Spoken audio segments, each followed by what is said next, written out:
Welcome back to Bloom. Our next guest says improving certain aspects of your life can create incredible change. Joining us now is the author of The Power of Five, the ultimate formula for longevity and remaining youthful, Dr. David Bernstein. Dr. Bernstein, it is so great to see you. Gail, it's great to see you. It's a pleasure to be back. Thank you. So, so many people want to create change in their life, but they just can't find the drive to do it.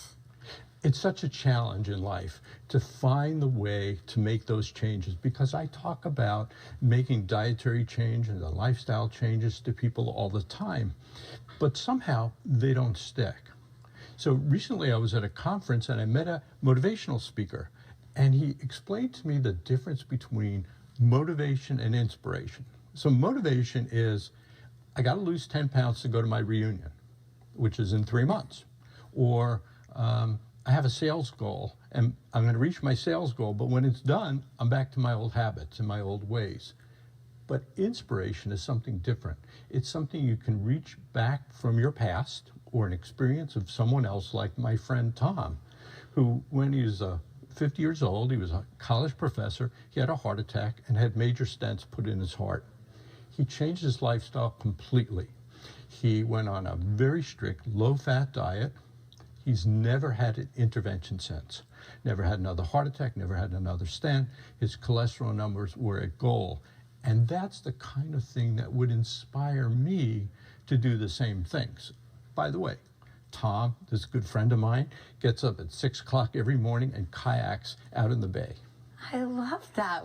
What a great life, too. I mean, that sounds incredible. So I know you go over so many different aspects with your patients, and one of them is sleep. And I'm one of these people that I am always chasing sleep, and there's millions of us out there like that. And you say that is something that we could change. We can change. And again, it gets back to this inspiration, like, why change? Why bother? Well, because the brain needs sleep. That's the time of the day when it clears itself of energy byproducts. It stores your memories. It stores your learning. It needs time to rejuvenate your body. And there's some hormonal things that go on that affect our appetite and our ability to control our diet and what we eat. So it's essential to get that sleep. So what are some action steps that we could take? So again, it comes back to that inspiration, like, I want to be better in my health, and I'm going to reach back and find the things I want to do. And so the first words that I point out is that we improve our sleep hygiene. And that sleep hygiene is what we do in our bedroom. How do we manage our sleep? So it's make your room a sanctuary. It needs to be just for sleep and intimacy. That's all. No TV, no games, no electronics. It needs to be peaceful. It needs to be quiet. It needs to be dark.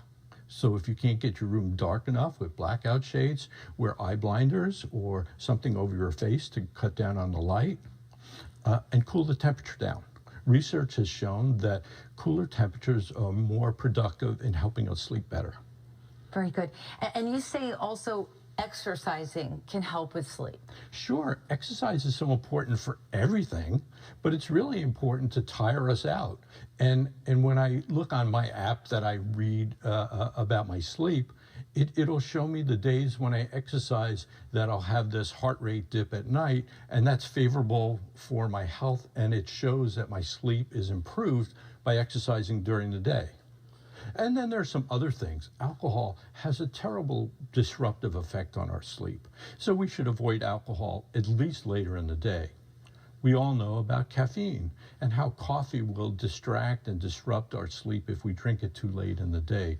And it varies from person to person, so it's not that everybody has to stop every amount of caffeine, but maybe it's a cutoff for 12 o'clock or 2 o'clock. But that way your body reassesses and is able to sleep better. And I also wanted to ask you about the amount of time it should take for you to fall asleep, because I'm obsessed with my Oura Ring and all the sleep data it gives me, and it yells at me when I fall asleep too fast. It's saying you're overly exhausted, and just because you fall asleep fast doesn't mean that you're going to get quality sleep. You say to utilize the 20-minute, drifting off to sleep process. Well, I think that your aura ring shouldn't be yelling at you. You're too nice to be yelled at. Thank you, doctor. And the 20-minute rule is more of beyond 20 minutes. Okay. And so people and your brain is very subjected to what happens. So your brain will say, it's 20 minutes, it's 30 minutes, this place, this room, this bed, I'm not sleeping. And then your brain says, oh, your bed, that's a place where you go not to sleep. Right. So it gets addicted to the fact that the brain is doing the wrong thing, not the right thing.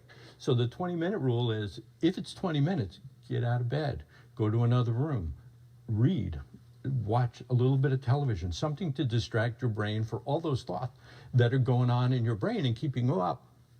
Kind of like a reset, get back in bed, think about the pleasant thoughts, your mantra that helps you sleep, your mindfulness, your meditation, those things that will then get you back to sleep. And on some of those really bad nights for me, I'll put on some meditative kind of music that will, again, get me back to sleep. It's not exactly the lullabies that my grandkids get, but it's close. And there's something else in that when I think about my grandkids. They have some very rigid and effective routines at night. So having that routine is really important. So about an hour, a half hour before your bedtime, start winding down. Turn off your electronic devices. Don't enter into a highly political, engaged conversation with your companion, and start that process. It may be, sometimes I go in my hot tub. Sometimes I'll take a hot shower before I go to bed. But I develop this routine so that when I hit the bed, it's like, okay, now I got about 10 or 15 minutes. I'm going to drift off to sleep. And I've trained myself. And by the way, I'm not perfect. I had a difficult time with my sleep when I was in practice, realizing that there was a phone next to my bed and it could ring any night, and it was really bad. So this is a time of my life, and I'm really proud of it, and my inspiration came into it of getting my sleep better. I love it. Doctor, thank you so much. Oh, it's been my pleasure. All right.